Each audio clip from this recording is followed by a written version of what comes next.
Welcome to another episode of The Brand Called You, a podcast and podcast show that brings you leadership lessons, knowledge, experience, and wisdom from thousands of successful individuals from around the world. I'm your host, Ashutosh Garg, and today I'm delighted to welcome a well known professional from the world of content creation from Switzerland, but speaking to us today from Singapore, Marion Muller. Marion, welcome to the show. Thank you so much for having me. Thank you. Marion is a full time content creator. So, Marion, my first question for you, from 15 years of competitive figure skating to yoga instruction and now storytelling, how have these different paths shaped your life today as you are today? Looking back and looking at my journey as a competitive figure skater, I can really tell that this has been the best life lesson that I could have gotten, the best Mhm. education to conquer everything that's going to follow in my life. I Mm. learned a lot about resilience. I think I grew a very thick skin. Mhm. I even if I didn't want to go to practice and if I didn't feel like doing something, nobody cared. You would just go anyway. And I feel like throughout my journey in the past 2 years after moving here from Switzerland, facing difficult challenges, I learned a lot about not giving up. And if you face a lot of obstacles that, yeah, not giving up or like giving up is just not an option. Mm. So I think looking back, being now a content creator, I'm I'm able to be so successful because there were so many puzzle pieces Yeah. that are now coming together, which Mm.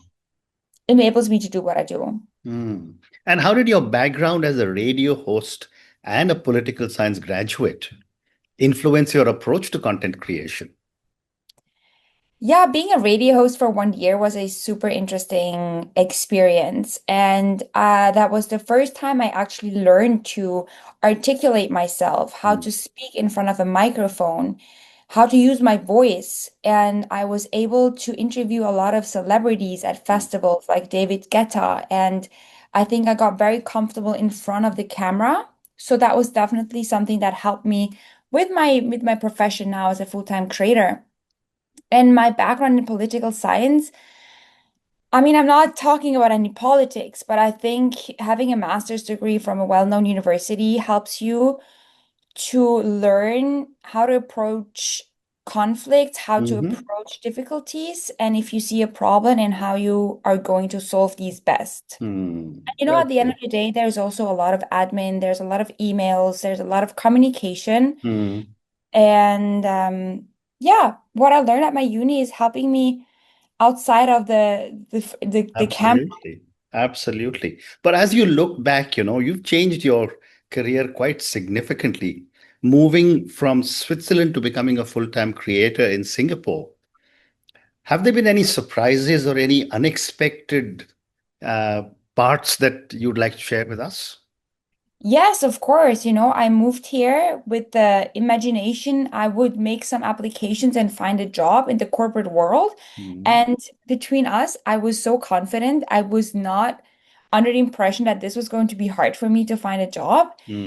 But after 65 applications and rejections along the way, I had to face reality and realize, okay, I don't think I will find a job anytime soon here. Mm. And that was very, very frustrating. Mm.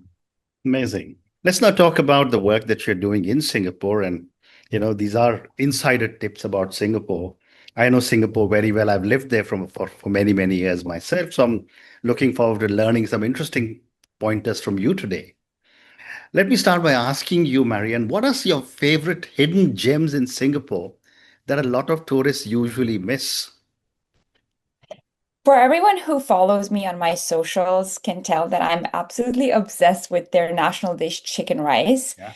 And if you haven't tried, I think you do not understand because it's not just chicken and rice. It's this super flavorful rice and like the most tender chicken you've ever had. And there is a hidden stall in Chinatown near where I live, and it's on 265 Newbridge Road, and it's this coffee shop where, in my opinion, sells the absolute best chicken rice. And I've been going there almost weekly for the past month. So that's my personal hidden gem because it's not some big brand, not many people talk about it. Very Yeah. interesting. And for someone new to Singapore, and wants to settle down there, what is the best way to start integrating into local culture? I would say it is connecting with people. Go out and I think learning from people who live here is going to be the fastest way that you can connect to Singapore. And by doing, for example, or what I would suggest you is to join a run club, join a gym membership, join the same classes. There are so many community events as well. So Mm, I think just stepping out of your comfort zone, attending events, trying to make friends, I think this will give you the fastest success. And mm, one good thing about Singapore is there's no local barrier. correct. No, one good thing about Singapore is that there's no language barrier. So Correct. everyone speaks English. It's really easy to communicate, and I think you can make this to your advantage. Correct. And they're by and large very, very friendly people. Yes. So Singapore is known, Marion, for a blend of cultures. Um, which cultural mix here fascinates you the most? What's fascinating to me is that there are, as you mentioned, so many cultures living so peacefully next to each other. Everyone respects other people's culture. There Mm, are a lot of holidays and festivals going on, and everyone takes part in each other's celebrations. And mm, I find that beautiful. There is no rivalry, there's no, telling people that one's own culture is better or than the others. And I think that's something really unique to find in this world. mm. There's a lot of Yes. peace here. There's a lot Oh, of peace, and I can feel that. well said. You just mentioned a lot of festivals and local events. What are some of the pointers from you to local expats in Singapore about what festivals or local events they should experience at least once? Chinese New Year here is very big, obviously, and around this time there are a lot of parades, there are line dances, along with great food and Mm, workshops hosted by the government. And I think just embracing and doing research on what's happening, is it attending a parade? Is it mm, attending a line dance or a cultural dance by performers? I think that's beautiful. Yeah, mm. it's really nice. Very interesting. And are there any underrated or undiscovered neighborhoods in Singapore that deserve more attention from your perspective? I wouldn't say it's underrated, but it's definitely not well known by tourists. Is that in Cho Chiat in the east, that's an area that is becoming more popular from day to day, in my opinion. And they have these beautiful shop houses where you can really see the Peranakan culture. Mm, You can just walk and it's like you're in a museum, so colorful. The architecture is beautiful. mm, And you can combine that with a stroll at East Coast Park or rent a bicycle, and you get mm. this feeling of being so far away from the CBD, which is actually just a 15 minutes drive. Yeah. So it really fascinates me that within 15 minutes you get such a different change of scenery. And Yeah. the entire Tanjong Pagar area is also very beautiful because of a lot of shop houses, which have now become great restaurants. Yeah, I mean, Tanjung Pagar has great eateries, the architecture. There's so many street art, murals on the walls, especially Chinatown as well. It's beautiful. If you open your eyes, you can detect so many new things every time. Amazing. If someone has only 48 hours in Singapore, what would you say are absolutely must-do things there?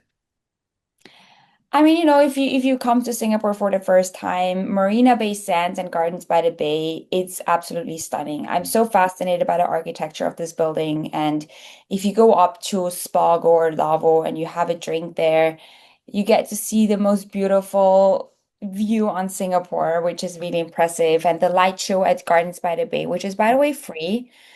It's really impressive. You feel like you're in an Avatar movie. So I can really recommend doing that. I Obviously, exploring hawker centers, local foods. You Mm, cannot leave without trying some local dishes. My favorite ones, for example, is lau pa sat, mm, or they close down the street from 7 p.m. every single night, and you can sit in the middle of the skyscrapers. There's a street full of saute stalls. So, um, yeah, and I think, yeah, exploring Chinatown is a must-see in my opinion. So many things, yeah. Yeah, I agree. When we moved to Singapore in 1989, Lau Pa Sat was actually just a broken down set of buildings which had nothing at all there. And it was Okay. completely renovated because of the vision of the government and a very, very well-known businessman. But you just Yeah. mentioned to me about some foods, and you said your favorite is chicken rice, and you explore a lot of street food. What are your top three hawker centers or hawker center dishes? Okay, so my top three would be first chicken rice, Yeah. and then I really do love a good fish soup. Hmm. And there is one at Amoy Food Center. It's a not well-known hawker, just like 5 minutes from my place. Hmm. It's a generous portion of fish soup with such a flavorful broth. And then my third would be prawn noodle soup, Hmm.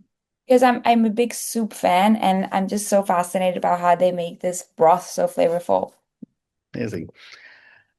Moving on now, Marion, what are some of the biggest lifestyle differences you have seen between Switzerland and Singapore? That's a good question. I mean, I think life here starts a bit later. People start going to work around 9 to 10 in the morning, but then they also work really late. Like Mm, sometimes I get work emails at 1 a.m. from mm, brands, mm, also on the weekends. And I think, yeah, I didn't experience that much in Switzerland. mm, But other than that, I do think there are a lot of similarities between Switzerland and Singapore. A lot of mhm. people say Singapore is Switzerland's Asia, and I do think it's quite true. So yeah, I think they're quite similar. Okay. And what are some traditions or habits from Switzerland that you miss? And what new ones from Singapore have you adopted?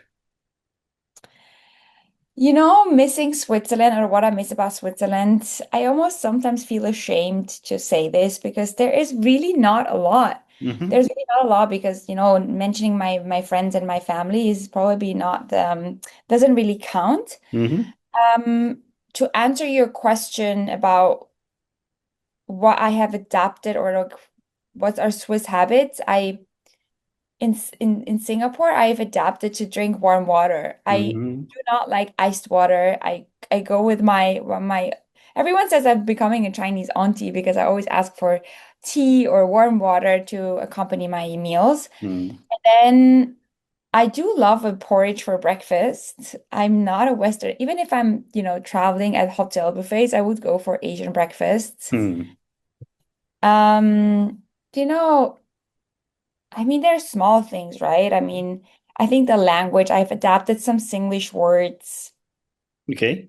Really interesting. Yeah. Yeah. Yeah. And, I've been to Switzerland many, many, many times, but food is a big part of both Singaporean and Swiss cultures.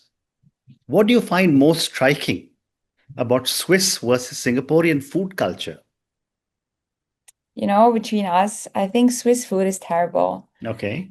I do not like Swiss food. I think it's bland. I think there's not much more variety. It's Hmm. mostly cheese, bread, potatoes, and their seasoning is, salt and pepper. And if they feel very, very adventurous, they might use some garlic or like a little bit of chili, but like Hmm. that's it. Hmm.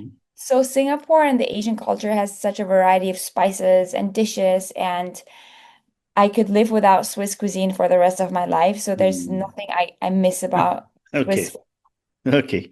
Clearly, I'm getting the message of how much you love Singapore now. But I have time for two more questions for you, Marian. What is something people in Switzerland could learn from people in Singapore and vice versa?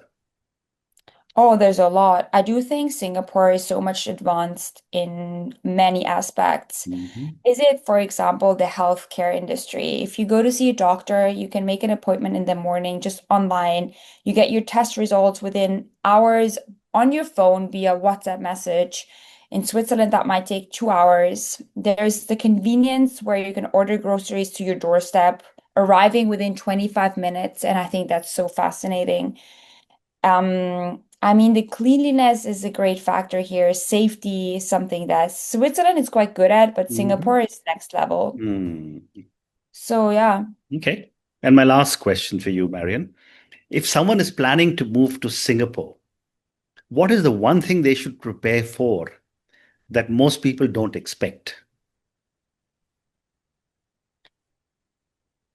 It is really as clean, orderly, and safe as people think. And you don't have to prepare for this, but this hopefully helps you to feel less stressed Hmm. because you can leave your bag unattended for an hour and it's going to be there when you come Yeah. back. It's Hmm. safe to walk around at 3 a.m.